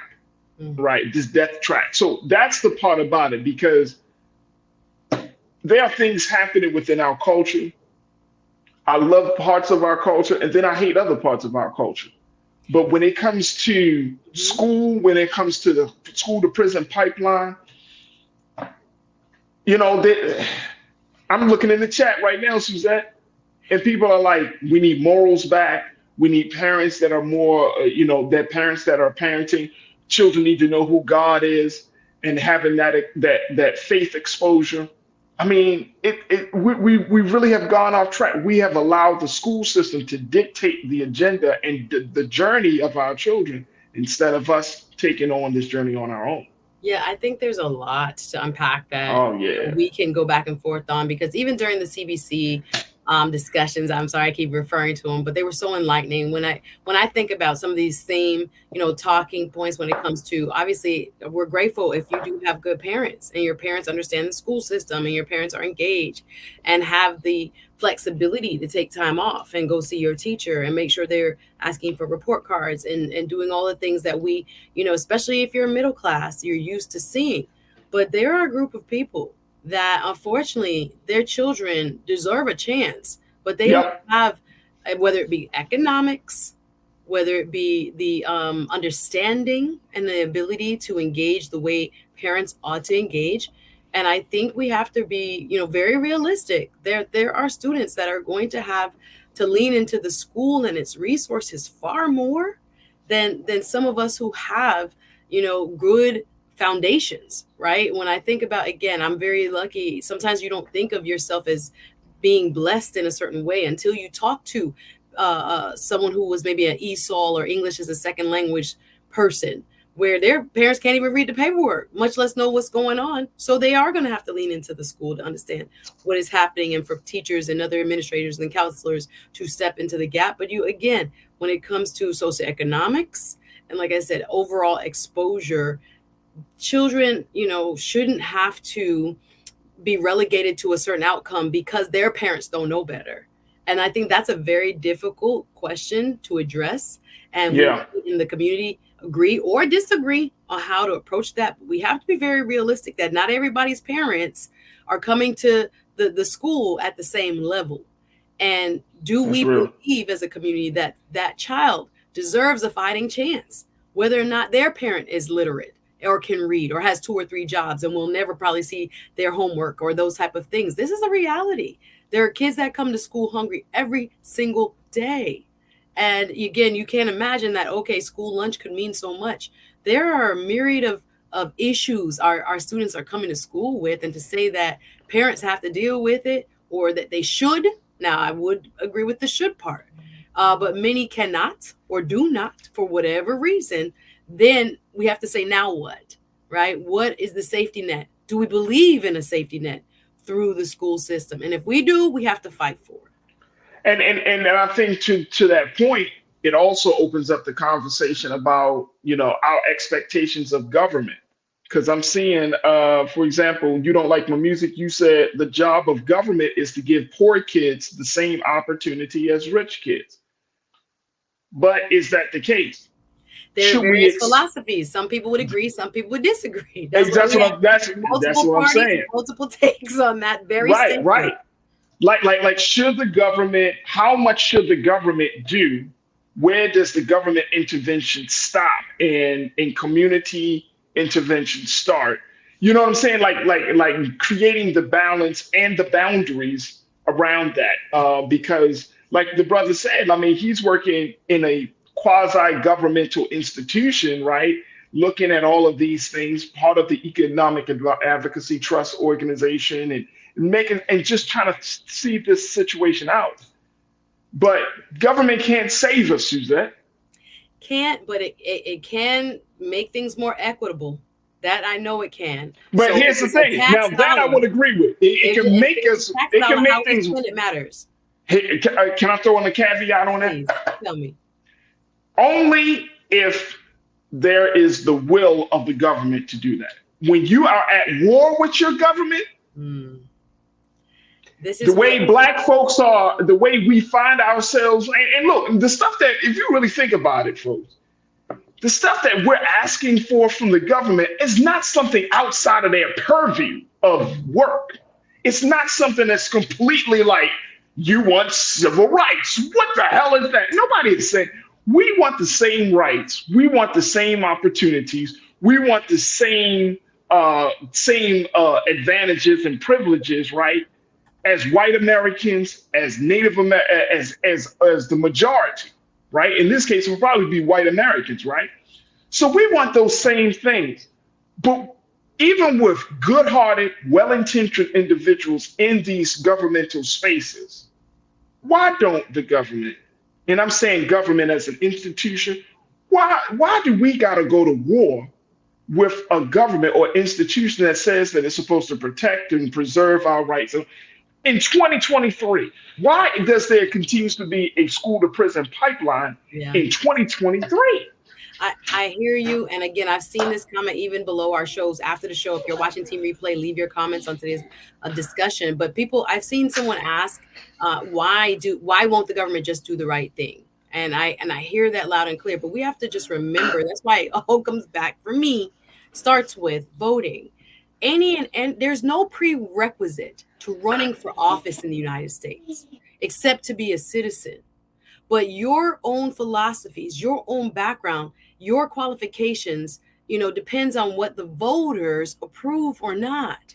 So any person, you have Marjorie Taylor Greene, you have people who somewhat argue, don't have the, what should I say, acumen to handle issues on behalf of all Americans the way that we should have, representation. But yet someone voted for her. So we have to just remember, there's no gatekeeping in politics. Anybody, from the truck driver to the baseball player to the doctor to whoever else, Joe Blow from down the street can run for office. The only people that we have vet these people is the voters. You decide whether or not you want that county commissioner, that city commissioner, that, list all the stuff. And I know it can get out of hand. People are so, overwhelmed sometimes even by their ballots. But we are the check and balance. We are the stopgap, because once someone who has perhaps a different, I don't even call it just a different philosophy, but even a maybe dangerous philosophy gets in there, they have the rights as the same, as the same, official that comes from a whole different worldview and philosophy. And that's why we see Congress at a loggerheads. We see people, when I look back at some of the legislation passed in my very state, I think about how many people did not, become the stopgap, did not vote. That's real. And so at the end of the day, anybody with an opinion can sit in an office. Anybody with an opinion can get themselves qualified to be on a ballot. That's the American system is so beautiful that, again, we didn't require now elite land owning white men to run the government. Now anybody can do it. So we now have to vet them ourselves at the ballot box. It's not to say that you won't have some people that'll lie or, change up when they get there. But as a whole, if we just ignore it, again, like many of us, Black, white, everybody, we just look at 100 million people don't vote in the presidential elections. So when we look at it, again, we are at a loss for power. Then we look up and say, how come government don't? No, it is up to us to make sure we are electing people who have the same philosophies about what we just discussed as we do. And that we are encouraging our brothers and sisters with the right heart, the servant's heart, to go out there and fight on our behalf, to get in these offices. I just met at CBC a wonderful young lady who's on a city commission in Waycross, Georgia. And she talked about how, her even being there was just a beacon of light to people who are very economically, deprived. Like, people don't really have a lot of social mobility there. And what she wants to do is bring YMCAs and stuff. And I was like, thank God there are people like her that run for office, right? But she's just an everyday person, right? An administrator that looked around and said, I have an idea of how I can make this community better. We need more people like that. And then when they do run, we need to support them. But if we want to sit on back and look, oh boy, look what the school's doing. We're having a meeting here also we had a bond issue, all the bond money that was raised. Why aren't they at the Black schools, right? We have a state rep right now just called me, look, please distribute this, because we got to talk about where the money's being spent. Why can't they just do what's right? Well, the people sitting on that dais don't have the same framework of values you and I have. So if we sit quiet and we don't hold them accountable, they'll spend our money. They'll spin it the way they deem fit. And we oftentimes get left out. This is a story that has already been told. We have pushed the hand of American democracy into the right direction of equality for all. We were not even a part of the experiment.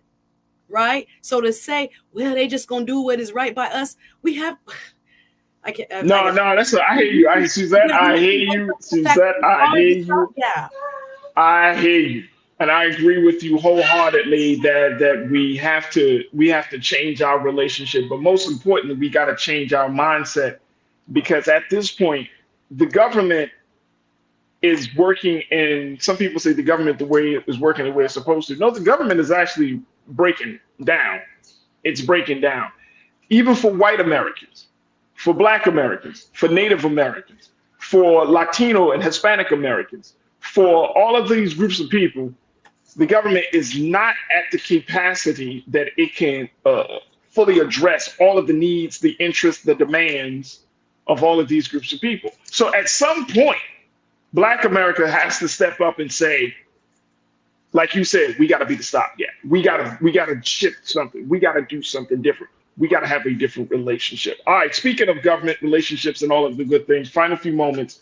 The second GOP debate is going to be held here in the state of California tonight. Yeah, buddy. Yeah. I'll be watching. Oh, I was going to ask, are you going to be watching? Lord, I have to. You're going to be. Yeah, pretty much the same lineup as before. The people that qualified. So, Mr. Trump. Except Mr. Trump and Mr. Asa Hutchinson. Oh, Asa didn't make this round. Okay, I was. Yeah, he didn't qualify for this round based and he's upon one of the more reasonable ones. As a governor, he's So Mr. Hutchinson won't be there, but there will be 7 GOP candidates at the Ronald Reagan Presidential Library event hosted by, once again, Fox Business News. Trump will be in Michigan delivering a primetime address, attempting to really capitalize on the auto workers union strike, and of course, trying to appeal to that group of the population. But guess what? There is pressure on Republican candidates to really start pushing Trump out of the way. And we will see what is going to be said about this latest decision. And this may come up now where we talked about Letitia James, the Attorney General out of New York, about, now that Trump has been deemed that Trump has defrauded investors and bankers. I wonder if this will come up in the conversation. Like, will the same group of people support him? Farajii, they're still afraid. He's still literally the front runner. I hope. How can look? If the man is 91 counts, 4 times indicted. 91 counts, 4 times indicted. But more important, this is more important. I think out of all of the charges, this is really damning in the sense that if he is deemed guilty of defrauding banks and investors, of overvaluation of his properties, his assets, and all of this stuff, what do you think he's going to do with the money of the United States of America? My thing is, listen, the folks are still in a kind of trance. It doesn't make any sense when you're looking at actual evidence of what the paperwork said versus the actual value of all these properties. It's blatant, disregard for the law. And you can't just make up stuff and it be true. And again, he's floated on this kind of, myth of him being this amazing businessman, and no one kind of checked the Carfax, but they've been checked now, right? We've gone into thousands of pages of documents that look at what he said versus what was the reality. So I don't know what else can wake up a base that still, like, it's almost like 75% would still consider voting for him. But again, Cassidy Hutchinson just dropped a book about January 6th. We need to kind of pay attention again, insider view of how this man thinks. Hopefully some of these things will start to awaken the base, but we'll have to see. We will have to see, but I bet you it's going, if people people are expecting the big takedown of Trump, right? Whether it's from candidates, whether it's from the legal system, people expect, somebody's going to take him down. We might be looking at a situation where it's called the gradual takedown, where it's just like pieces by pieces. We're all experiencing this journey. It's not like one big fell swoop. All of us are watching every brick by, as the great Franklin said from the show When he said that brick by brick, we are seeing the gradual breakdown of this man, the myth, all of this stuff. And so it's going to be very interesting. I do want to know how the candidates are going to respond to the Trump question. I do want to know how Vivek Ramaswamy, who had made a name for himself from the first debate, how he's going to come out. You got Governor Ron DeSantis of Florida, whose campaign is struggling right now and who needs to make a name for himself, break out. Is Tim Scott going to step up and continue to be the quote unquote black face of the Republican Party? Or is he going to try to do something different? Is Governor Nikki Haley going to do something different? Like, there are a lot of different narratives and storylines out there. So it will be interesting to see how this thing plays out. But here's the other thing, very quickly. Republicans had 2 debates. This is going to be the second one. When are we going to have a Democratic debate? Well, listen, they said that the front runner. This is too long of a conversation to have with. Since it is too long. I'm just throwing it out there, Suzanne. Can we get a Democratic debate? Can we get one? This is too long for us to have right now. Yo, you funny as hell. You funny. You know what? You came back from the CBC, real brand new, Suzanne. Real brand. We can go there. But we ain't got that time right now. So. Also, I want to know, can I get a Democratic debate, y'all? Can we get one? Can we get at least one? Can I get at least 6 or 7 candidates? Because right now.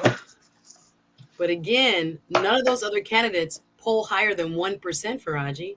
So we can have but you talking about Newsom, or if the gentleman from Texas, Castro brothers, or any of these people end up on a ballot, they have less than 1% recognition, nationally speaking. So we can have it. But that's why, again, people are gonna get mad. I want you guys to look at what Biden has done, especially as it pertains to Black folks. I posted it on my Instagram stories. I think it's so funny sometimes to me how we as Black people can be led against our very own interests.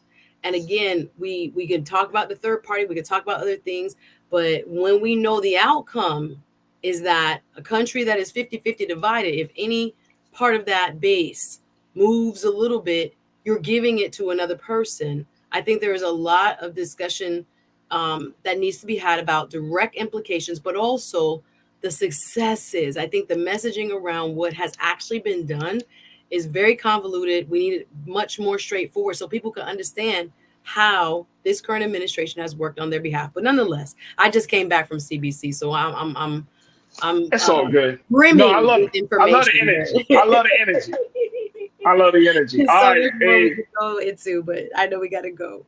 We got to go. Hey, Suzette, it's always a pleasure. I truly appreciate you, the reporting, the special guests, and all of that you bring to the table. So thank you, my sister.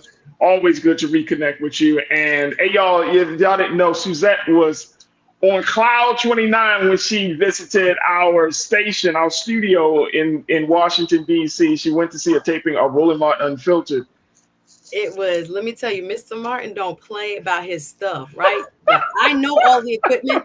He has the most advanced version, from cameras, lighting. It is. That's why we ask people to get.